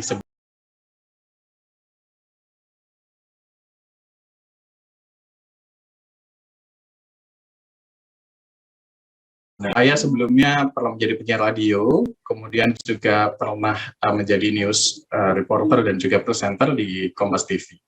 Ini adalah potret saya saat ini ketika menjadi seorang dosen. Tidak cuma soal ngajar ya, kalau dosen ini ada Tridharma Perguruan Tinggi, jadi kita dituntut buat ke lapangan untuk kasih pengabdian kepada masyarakat berdasarkan hasil penelitian ataupun khazanah keilmuan. Waktu itu di awal 2021 ada sempat musibah banjir di Kalimantan Selatan. Saya juga adalah seorang apoteker. Oke, hari ini kita bakal ngomongin soal budaya digital ya. Yang mana kalau misal kita bicara soal, tadi Mas Pio udah ada ngomong, kalau kita bicara konteks digital, ini konteksnya adalah udah bisa kemana-mana. Bisa kemana-mana. Apapun udah bisa diakses. Kalau kita bicara soal kebudayaan, pengayaan kita terhadap budaya akan jauh lebih biasa ya ketika dimasuk era digital. I mean, kita bisa melihat apapun budaya di luar sana, kita nggak perlu repot-repot dan kebudayaan orang yang mereka punya. Contoh misalnya kita jalan-jalan ke Australia, New Zealand, atau Selandia Baru. Itu kita nggak perlu datang sana untuk melihat kebudayaan Hakka ataupun aborigin dan lain sebagainya, karena kita udah cukup melihat di Google, YouTube dan lain sebagainya, akhirnya hasrat itu bisa terpuaskan. Tapi pertanyaannya adalah karena kita konteksnya adalah limitless dan juga kita nggak cuma bisa ngelihat, tapi juga orang lain bisa masukin berbagai macam konten. Akhirnya muncul pertanyaan, ketika kita bicara soal budaya digital ataupun kebudayaan kita di dalam platform digital, apakah kemudian dengan kebudayaan yang dengan era digital saat ini yang lebih mudah diakses, tapi bakal diakses. Contohnya kalau misalnya saya pengen ngelihat kebudayaan di Pulau Sumatera, Papua, Jawa, belum lagi kalau kita telisik suku-sukunya dan lain sebagainya, itu gampang banget kita akses di YouTube. Kayaknya ada, tapi kita akses nggak? Itu kan yang jadi pertanyaan kita sebenarnya saat ini. Karena sebenarnya kalau kita bicara soal penetrasi budaya dalam digital, betul kita diberikan kemudahan untuk mengakses, tapi di satu sisi lain banyak juga penetrasi kebudayaan orang lain yang akhirnya masuk dan akhirnya bisa menggeser termin kebudayaan kita sendiri. Sama dengan nilai kebangsaan. Sekali Google itu gampang, bisa didapat apa aja nilai kebangsaan. Ya, kemudian juga hierarki peraturan yang ada di Indonesia itu juga gampang bisa kita temukan. Tapi apa iya kemudian kita akses? Karena kedua kemauan ya, dapat dinilai dari kemauan yang kemudian bisa kita, kalau kita mau bikin orang tuh akhirnya mau atau tertarik untuk melihat digital yang sangat gampang ini, maka kita harus meningkatkan kemauannya dengan menggugah sikap dia yang akhirnya tadi nggak mau jadi mau, kan kayak gitu. Tapi jeleknya ternyata kalau tadi Pak Jokowi, Presiden kita, bilang bahwa ternyata sekarang udah ada percepatan ya 10 tahun untuk perkembangan infrastruktur di era digital. It means berarti sekarang masih ada area yang masih belum tercover sama infrastruktur digital. Tapi good news-nya adalah kita sedang masuk ke masa percepatan, itu bagus banget. Nah, tapi kembali lagi karena nggak semua daerah ternyata ada, saya baca-baca mau menjadi. Salah satunya ada suku Baduy Dalam yang dia memang menolak mentah-mentah modernisasi karena ada masalah kebudayaan yang juga tersangkut paut dengan era digital itu tadi atau modernisasi itu tadi. Tapi saya rasa semuanya ini bisa dibicarakan dan juga bisa kemudian dimediasi sehingga bisa ketemu titik tengahnya. Kemudian karena banyak penetrasi yang masuk, kebudayaan nggak cuma budaya kita doang, tapi juga ada budaya orang lain yang kemudian akhirnya masuk dan menggeser nilai-nilai kebudayaan kita sendiri atau kecintaan kita terhadap budaya kita sendiri, yang akhirnya membuat kita rada miris ya teman-teman. Mungkin nggak banyak yang tahu, kalau dulu saya ingat banget waktu zaman SD itu disuruh ngapal lagu-lagu daerah, lagu-lagu kemudian juga lagu-lagu nasional. Itu banyak banget disuruh ngapal dulu. Disuruh main suling, nanti ada ujiannya, kesenian. Kayaknya sekarang kalau misalnya ditanyain lagu-lagu itu, karena saya juga udah punya anak, ketika saya tanya, anak saya juga nggak terlalu familiar dengan lagu-lagu itu. Tapi karena memang sekarang lagunya itu udah banyak banget yang invasi K-pop lah dan lain sebagainya, yang ya karena digital, yang akhirnya kita melupakan lagu-lagu daerah ataupun lagu-lagu kebangsaan ya, lagu-lagu nasional, bahasa daerah dan lain sebagainya. Tapi itu intinya adalah pilihan sebenarnya. Pilihan.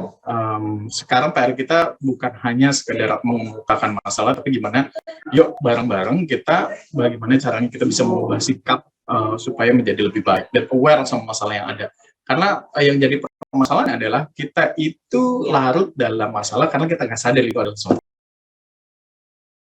Makanya adalah kita harus aware dulu bahwa itu adalah masalah. Jadi nggak ada pilihan lain selain overcome. Jadi saya yakin banget kalau misalnya balik kesulitan itu selalu ada kemudahan. Ada pandemi, kita sulit untuk bertemu, kita punya Zoom, kita punya Gmeet ya, Google Meeting, ataupun platform media sosial lainnya, ataupun conference lainnya. Tapi selalu ingat bahwa di balik kemudahan ini yang nggak boleh ditinggal nih. kalimatnya. Kadang kita ngerasa udah ada yang sulit, oh ternyata ada yang bikin gampang nih, udah ada platform teleconference ya, kemudian udah selesai. Tapi kita kemudian tidak mengembangkan diri kita, padahal udah ada platform yang bisa bikin kita jadi lebih mudah kemana-mana. Ya, akhirnya pilihan kita apakah hanya sekedar menggunakan platform itu cuma buat dengerin kuliah ataupun pelajaran dari Pak Lanang dan juga teman-teman guru lainnya, apakah stop di situ aja? Kita mengembangkan platform itu tadi menjadi suatu nilai potensial pengembangan diri kita. Ya, entah kita kemudian let's say ngajakin orang lain untuk berdiskusi terkait dengan proyek-proyek baru dan lain sebagainya. Itu ada tantangan untuk kemudian kita nggak cuma sekedar tiduran sambil nonton video pelajaran yang asinkronus tadi dari Pak Lanang misalnya, ataupun padahal kan banyak banget fitur-fitur yang disediakan oleh media pembelajaran secara daring itu, sehingga interaksi antara mahasiswa dengan dosen hidup dan lebih kaya. Nah itu akhirnya mau kita pakai nggak itu, kita mau menjawab tantangan itu dengan baik atau enggak. Nah ini yang harus kemudian bisa mengubah diri kita menjadi jauh lebih baik, yang akhirnya bisa mengubah sikap kita. Karena semua elemen pendidikan selalu pakai 3 ini ya, koreksi saya kalau salah Pak Lanang, karena dia selalu menilai 3, ada sikap, pengetahuan, dan juga keterampilan. Jadi sikap, jadi kita kemudian baru kita apa aja sih yang harus diketahui sama anak SMA, saya dosen farmasi, apa aja sih yang harus diketahui sama oleh mahasiswa farmasi, apa aja sih yang harus diketahui sama mahasiswa kedokteran, teknik, dan lain sebagainya, so on. Kemudian apa aja keterampilan yang harus mereka miliki sebagai seorang mahasiswa farmasi, lulusan farmasi, sebagai seorang farmasis, dokter, engineering, dan lain sebagainya. Tapi base-nya adalah nomor 1, sikap. Nah, yang bikin gatalnya adalah kadang penilaian kita itu hanya membahas soal nomor 2 dan nomor 3. Sikap, wah ini susah banget buat dinilai. Karena kita sikap ini kalau kita lihat ya itu bahasanya tuh beban banget. Karena sikap yang pertama misalnya bertakwa kepada Tuhan, nasionalis, berkebangsaan, itu nggak bisa cuma dinilai dalam sepersekian jam pertemuan di dalam sekolah. Ya, karena itu adalah sikap yang melekat pada individu. Sulit banget nilainya pun. Nah, sampai saat ini juga kita di perguruan tinggi masih ini adalah suatu hal yang sering kita diskusikan atau kita tanyakan ya. Bagaimana akhirnya penilaian sikap itu bisa lebih objektif, betul-betul terukur seperti itu. Karena kita yakin sikap ini adalah suatu hal yang awal, utama, dan juga pertama sebelum kita masuk ke step berikutnya, itu pengetahuan dan juga keterampilan. Ini sadar nggak sadar, teman-teman yang saat ini ada di bangku sekolah, ini 3 ini yang harus diukur nih sama sekolahnya. Teman-teman mahasiswa saya yakin udah sadar, karena udah sering, terutama di Universitas Sriwijaya, karena sering kita gaungkan mengenai hal ini.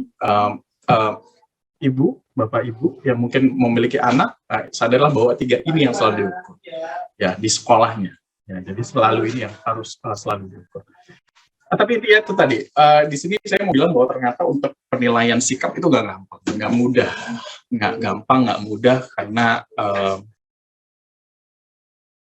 aktivitas dari penilaian sikap ini tadi. Nah ini tantangan juga sekarang di era digital yang mana jarang banget ketemuan tatap muka, yang ketemuannya harus virtual, ini jadi makin susah. Karena kalau misalnya kita ketemuan, kita gampang menilai dia etika sopan santun, kemudian bertakwa dan lain sebagainya. Tapi kalau virtual ya lebih susah. But then again, itu adalah tantangan yang harus kita jawab bersama-sama. Dan saya percaya banget bahwa nanti di kedepannya ini nanti akan berubah ya. Bagaimana paradigma pendidikan itu bakal berubah. Kalau sekarang kan kita udah jadi ini kanal-kanal, mau jadi mahasiswa farmasi, ya udah masuk universitas yang ada prodi farmasinya. Mau jadi dokter, gitu juga. Teknik, gitu juga. Yang jago di PR, ya udah masuk yang PR dan lain sebagainya.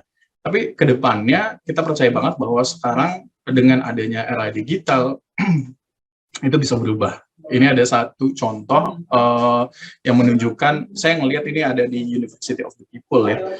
Jadi dia ini unik. Kenapa saya bilang unik? Karena yang pertama mahasiswanya itu bisa memilih course apa atau dia mau jadi apa. Jadi trainer nanti bakal si kampusnya bakal ngasih tahuin apa aja mata kuliah yang bisa diambil. Ini mahasiswanya sendiri yang akhirnya bisa memilih sendiri. Oh ya udah, course ini yang saya ambil, yang itu nggak usah dulu.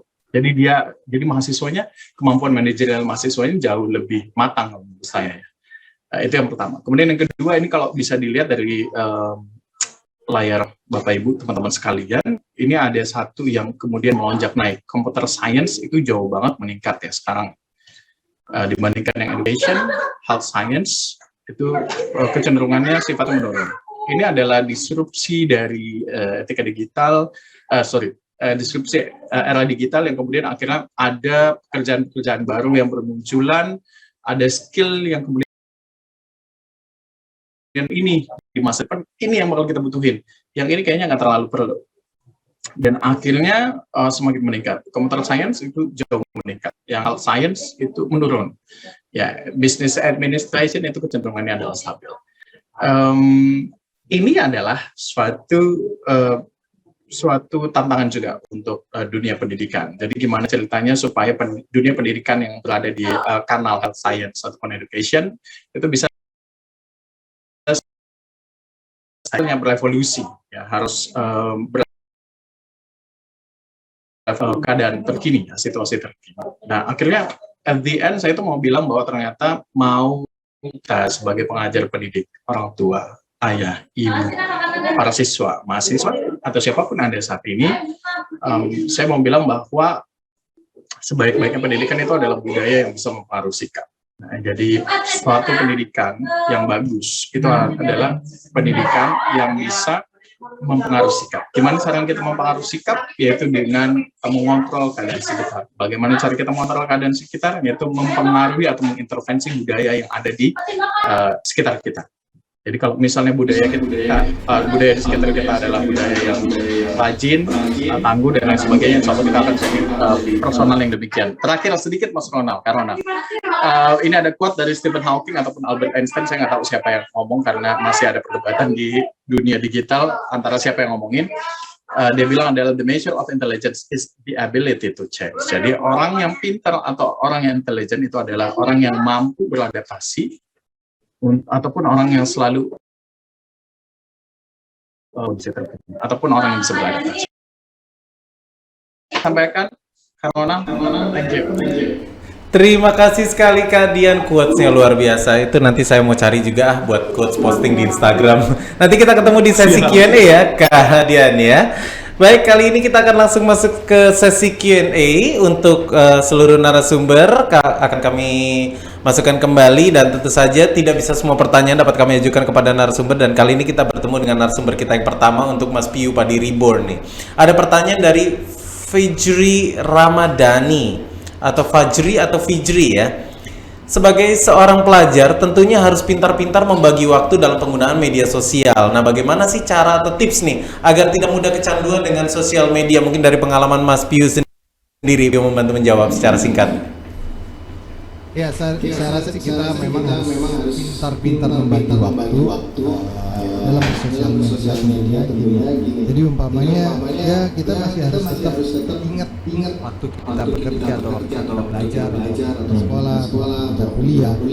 Jadi kita tahu, saya dari dulu saya selalu membiasakan jadwal saya hari ini apa enggak. Saya biasanya kalau dulu saya suka tulis pakai tulisan, tapi sekarang oh ya, dari jam 9 sampai jam 11 nih saya ada acara ini, ada acara masih digital dan segala macam. Itu ya selama itu ya kita nggak boleh pakai sosial media. Ya. Ya, karena di sela-sela itu kita boleh pakai sosial media. Sosial media mungkin hanya cuma itu udah bisa gitu, udah scroll yang lain atau kalau ngepost saya rasa sudah cukup. Habis itu nanti setelah selesai kita biasanya jam 12 waktu makan siang, waktu istirahat kita boleh pakai. Setelah itu ya udah, nanti apalagi kalau malam jangan suka browsing atau suka buka Instagram atau sosial media sebelum tidur, karena itu yang bikin kita tidur. Yes. Pernah lihat tuh ada di Instagram jam sekian Instagram, jam sekian Facebook, jam sekian gini akhirnya dia tidur sampai jam 3 pagi. Jam 3 pagi terus nggak bisa tidur, akhirnya dia jam mungkin sampai sosial media itu menyita waktu kita. Kita Betul. harus tahu kapan kita pakai, kapan kita lihat. Karena itu juga penting banget buat kesehatan mata kita juga loh. Nah, bener banget. Iya, kadang kita bisa minusnya bisa nambah sih gara-gara Nah. kita lihat apa namanya HP karena sinyalnya kan terang. Betul, itu menjadi berarti komitmen dari kita nih untuk menjaga ya Mas Piyu ya. Nah, radiasinya, iya kan? Komitmen kita. Betul sekali. Terima kasih Mas Piyu sudah mengingatkan juga. Jadi sekali lagi bertanggung jawab ya teman-teman ya, apalagi untuk sosial media. Kalau buat pembelajaran online gitu juga ada waktunya. Kemudian untuk sosial media juga ada waktunya. Untuk ngegame juga ada waktunya. Tapi sekali lagi komitmen. Jangan sampai nanti teknologi itu yang malah mengendalikan kita dan akhirnya kita yang kelabakan, mata minus, kurang istirahat dan lain-lain ya. Terima kasih sekali Mas Piyu sudah membantu menjawab pertanyaan dari Fajri Ramadhani. Kali ini kita akan menuju ke narasumber kita berikutnya, ada Pak Igusti Nguralanang Wiratmaja nih. Pertanyaannya datang dari Andika Raizal Syahputra. Baik, izin bertanya nih Pak, di masa pandemi ini masalah perekonomian pasti mengalami perbedaan. Nah, untuk siswa yang kurang mampu, tidak ada fasilitas handphone, tidak ada jaringan internet di wilayah rumahnya, ataupun jarak dari rumah ke sekolah bisa terlalu, bagaimana caranya agar siswa tersebut bisa tetap mengikuti pembelajaran? Bahkan ada siswa yang sampai berhenti sekolah dan memilih untuk bekerja karena mungkin menurut dia belajar daring bisa terbilang susah atau ribet. Bagaimana untuk Pak Gusti Ngurah untuk membantu menjawab? Ya, terima kasih Pak Ronald. Ya, kami sudah melalui kebijakan Bapak Kepala Sekolah. Kebetulan saya juga membantu beliau, saya jadi wakil beliau di bidang pesisir. Sejak awal pandemi itu kami sudah memprogramkan kerjasama dengan Bapak Kepala Desa. Nah, itu di kantor desa itu kan ada WiFi dan memang dianggarkan oleh desa untuk mengadakan WiFi itu. Jadi kami memberi satu atau dua perangkat komputer. Kami taruh di kantor desa, dikonekkan dengan WiFi kantor desa. Jadi anak-anak yang tidak punya handphone atau paket data yang kurang mampu bisa ke kantor desa untuk ikut belajar daring. Ya. Jadi intinya adalah kemauan dari siswa tersebut untuk bisa mengikuti pembelajaran ya dengan fasilitas yang memadai, namun sekali lagi jangan dianggap sebagai beban teman-teman ya. Jadi sudah akan dibantu juga dari pihak-pihak yang terkait untuk bisa membantu mensosialisasikan supaya kita bisa terus belajar dan mengikuti perkembangan zaman. Kita beradaptasi ini. Terima kasih sekali Pak Gusti Nguralanang untuk membantu menjawab pertanyaan dari Andika tadi. Terima kasih sekali. Kali ini kita akan bertemu dengan supermom kita nih. Untuk Kak Abigail Shannon ada pertanyaan dari Hikmawati. Semoga bisa mengambil hikmah dari pertanyaannya ya. Tidak semua orang tua paham dengan handphone atau smart gadgetnya. Lalu bagaimana caranya jika orang tua tidak bisa mengajarkan anaknya cara bersosial media yang baik? Nah, ini mungkin perbedaan dari generasi sebelum dengan generasi alpha. Mungkin bisa secara singkat nih untuk membantu menjawab Kak Shannon. Oke, jadi peran orang tua itu sebagai manajer teknologi di rumah buat anak ya, karena penting banget gitu. Apalagi sekarang kan kita ingat kalau ini era digital gitu. Anak-anak nggak mungkin jauh-jauh dari internet dan gadget. Jadi menurut pribadi emang orang tua emang harus ngikutin zaman gitu. Jadi bisa ngawasin dan ngasih anak dalam sosial media. Ya, betul sekali. Kalau misalnya tidak ada proses pendampingan itu juga malah sebetulnya anak malah tidak bertanggung jawab untuk menggunakan smart gadgetnya gitu kan. Jadi orang tua pun punya komitmen untuk terus mengikuti perkembangan zaman ini untuk bisa terus mendampingi sampai at least anaknya bisa bertanggung jawab untuk dilepas sendiri gitu ya. Baik. Terima kasih sekali Kak Shannon sudah membantu menjawab Supermom. Terima kasih. Dan kali ini kita akan bertemu dengan narasumber kita berikutnya untuk Kak Dian Fitri Nugraha nih. Ada pertanyaan dari Erwin Desiadi. Pertanyaannya, bagaimana menurut Anda mengatasi dan memfilter campuran budaya asing, terutama budaya Korea yang mendunia, tanpa menghilangkan jati diri kita secara kesukuan maupun jati diri sebagai orang Indonesia?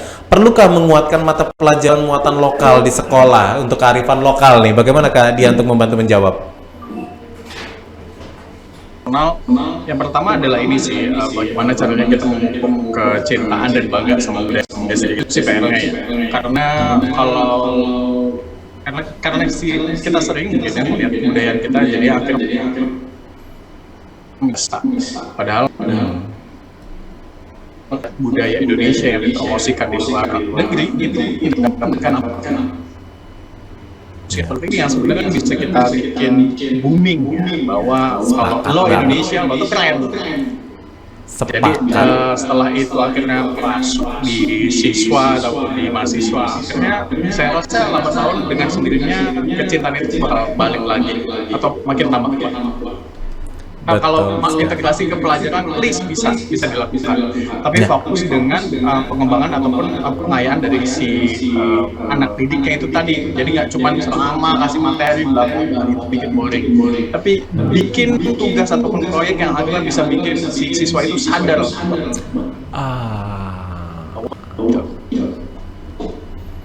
Benar-benar yang bisa mengangkat kearifan lokal dari daerah masing-masing ya, tentunya menarik juga kalau misalnya bisa bikin, ayo kita hari ini bikin kain ulos untuk versi kalian gitu, itu seru ya. Cakep. Cakep. Idenya keren. Semoga itu bisa disosialisasikan juga ya nanti. Semoga Pak Gusti Ngurah juga kayaknya akan mempraktekkan juga di sekolahnya nih kayaknya. Bisa jadi loh. Ini kan kita acaranya lebih ke berbagi, bukan berniat untuk mengajari, tapi kita lebih pengen berbagi supaya kita bisa menemukan solusi dan juga pencerahan ya. Dan terima kasih sekali Kak Dian sudah membantu menjawab ya. Dan tentunya sekali lagi mohon maaf karena keterbatasan waktu, tidak bisa semua pertanyaan dapat diajukan kepada seluruh narasumber teman-teman. Tapi tenang aja, nanti akan kita coba pilih beberapa peserta yang akan mendapatkan giveaway pulsa dari kita. Dan tentunya sambil menunggu karena belum ada nih calon-calon peserta yang berhak menerima kita. Oh, sudah ada, baru muncul, baru saya sindir, akhirnya sekarang keluar. Sudah ada Iputu Yudana Wira Suputra, kemudian juga ada Muhammad Yusuf, ada Fijri Ramadhani, ada Andika Raizal Syaputra, ada Hikmawati, ada Erwin Desiadi, ada Niketut Dewi Mega Aprilia, ada Muhammad Rizal Basri, ada Nabila Putri Berliawati, dan juga ada Muhammad Rauhan Muhtami. Selamat untuk para calon peserta yang akan berhak menerima giveaway pulsa dan nanti untuk verifikasi dari tim panitia. Dan jangan lupa untuk mengetahui apakah kalian lolos verifikasi atau tidak, DM-nya jangan ke moderator ya, DM-nya ke admin Instagram dari @litdik.kalimantan ya. Itu untuk tempat verifikasi. Baik, dan kali ini kita akan berfoto bersama terlebih dahulu dengan seluruh narsum kita yang luar biasa dan telah meluangkan waktu untuk berbagi bersama teman-teman yang ada di Tanah Bumbu. Sekali lagi kami ucapkan terima kasih untuk Mas Piu Padi Reborn. Sukses terus Mas, apalagi rencana ada konser virtual juga abis ini ya, sukses. Kemudian juga terima kasih untuk Pak Igusti Ngurah Lanang Wira Atmaja. Terima kasih untuk Kak Abigail Shannon, dan juga terima kasih untuk Kak Dian Fitri Nugraha MSI yang telah meluangkan waktu untuk berbagi bersama teman-teman di Literasi Digital untuk Tanah Bumbu ya. Kita siap berfoto bersama? Baik, silakan dinyalakan kameranya semua, menghadap ke depan kamera, berikan pose terbaik Anda kalau bisa mengangkat kearifan lokal ya. Jangan saya berusaha untuk menahan tidak begini sekarang hari ini ya. 3, 2, 1. Baik, masih ada slide berikutnya? Boleh, kita lanjut, kita bergeser untuk slide selanjutnya. Kita menggunakan salam khas Indonesia. Dalam hitungan ketiga ya, 3, 2, 1. Baik, masih ada slide selanjutnya? Sudah cukup ya? Baik, terima kasih sekali. Dan di akhir acara ini kami mengingatkan jangan lupa untuk follow Instagram kami @litdik.kalimantan. Itu juga tempat untuk verifikasi semua giveaway ada di sana ya. Jangan ke moderator atau ke narsum, ditanyain ke Mas Biu juga nggak bakal paham. Terus juga jangan lupa untuk follow YouTube kita, subscribe, like, komen. YouTube channel kita ada di Literasi Digital Kalimantan. Semua tayangan lengkap kita ada di situ semuanya ya. Mewakili tim yang bertugas hari ini, kami mengucapkan banyak terima kasih untuk partisipasi Anda, dan juga kami mohon maaf bila ada yang kurang dalam pelaksanaan acara hari ini. Dan saatnya saya Ronald Andretti pamit. Selamat siang dan sampai jumpa di Literasi Digital berikutnya. Salam sehat selalu Indonesia dan salam literasi digital.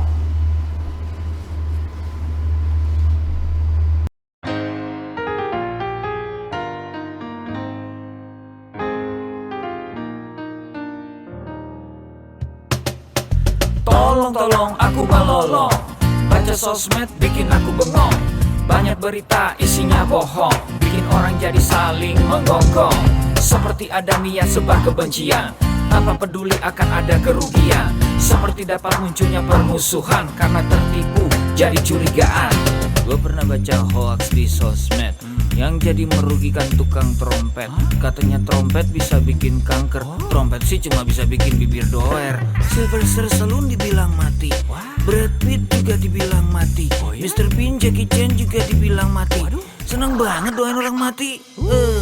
Harusnya ada etikanya bermain sosial media. Tak bisa asal mengirim tanpa dipikirin, bisa fatal akibatnya.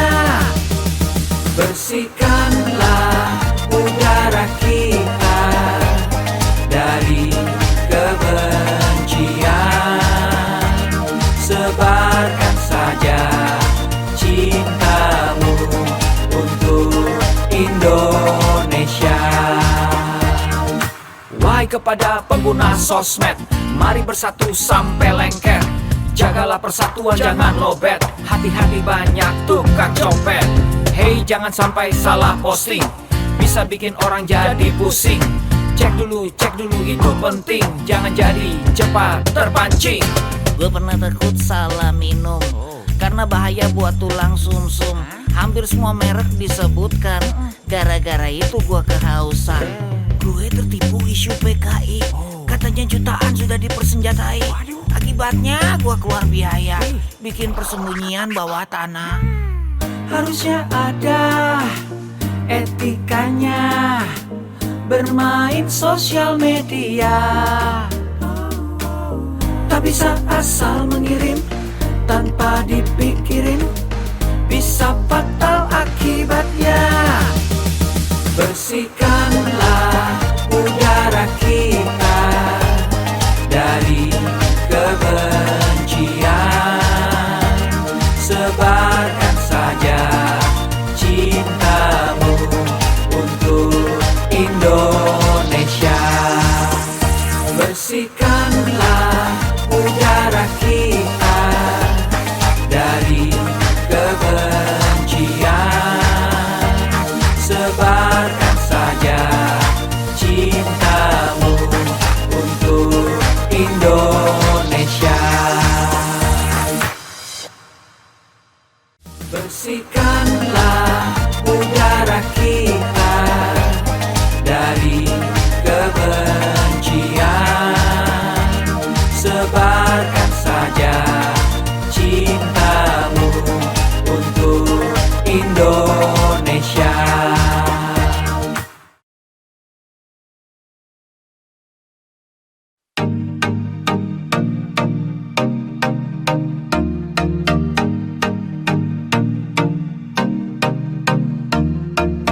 Cek dulu, cek dulu,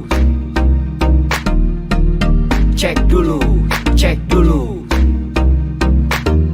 Yo, kini saatnya kita harus tambah pintar. Jangan jadi orang yang mudah sebar-sebar, karena belum tentu itu berita benar. Kalau nggak ngerti, ayo belajar. Mulailah curiga jika sudah suruh-suruh. Sebarkanlah, hey, tunggu dulu. Periksalah kalimat, kok banyak tanda seru. Banyak huruf besar, mata gue jadi ngilu. Coba dicari beritanya dulu, mendingan begitu daripada keliru. Apa untungnya sebar kabar palsu, daripada nanti kamu yang malu.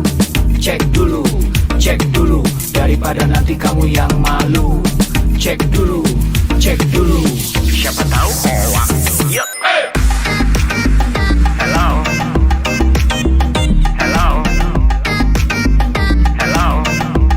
Siapa tahu hoax. Yuk. Hello.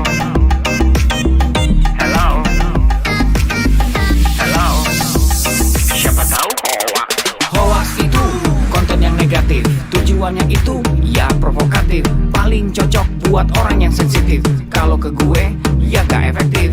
Tapi semua suka yang positif. Misalnya video yang inspiratif, meme yang lucu, itu juga sip. Positif, kreatif, dan produktif. Coba dicari beritanya dulu, mendingan begitu daripada keliru. Apa untungnya sebar kabar palsu, daripada nanti kamu yang malu. Cek dulu, daripada nanti kamu yang malu. Cek dulu,